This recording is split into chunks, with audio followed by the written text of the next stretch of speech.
आरोप प्रत्यारोप होतच राहतील. पक्ष बांधणीचं काम जोमाने सुरू ठेवा. शिंदेंच्या नाराजी नाट्यानंतरही भाजपच्या केंद्रीय नेतृत्वाच्या सूचना. शिंदेंच्या दिल्लीवारीनंतर फोडाफोडीवरनं भाजप शिवसेनेत सामंजस्य झाल्याचा दोन्ही बाजूंचा दावा.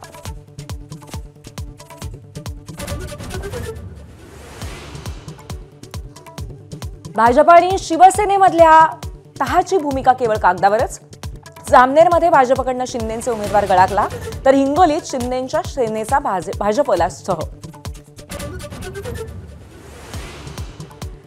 मुंबईत नवाब मलिकांवरनं महायुतीत मिठाचा खडा. राष्ट्रवादीकडून मलिकांना निवडणुकांची जबाबदारी. मनी लॉन्ड्रिंगचा आरोप असलेल्या मलिकांना भाजपचा विरोध.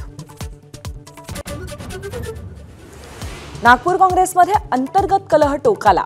माजी मंत्री सुनील केदारांच्या कार्यशैलीच्या विरोधात प्रचंड नाराजी, पण पक्षश्रेष्ठी मात्र वेट अँड वॉचच्या भूमिकेत. अमरावतीच्या चिखलदरा नगरपालिकेमध्ये मुख्यमंत्र्यांचे मामेभाऊ आल्हाद कलोती बिनविरोध. फडणवीसांनी साम दाम वापरून मामेभावाला जिंकवलं. काँग्रेस नेत्या यशोमती ठाकूरांचा गंभीर आरोप. पुण्यात एबीपी माझाच्या बातमीनंतर 16 निराधार आजी आजोबांना निवारा.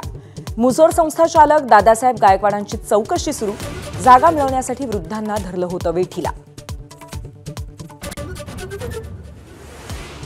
सांगलीतल्या शौर्य पाटील या 10वीच्या विद्यार्थ्याची दिल्लीत आत्महत्या. शिक्षिकांच्या त्रासाला कंटाळून टोकाचं पाऊल. मन हेलावणारी सुसाईड नोट. संतापलेल्या पालकांचं शाळेबाहेर आंदोलन.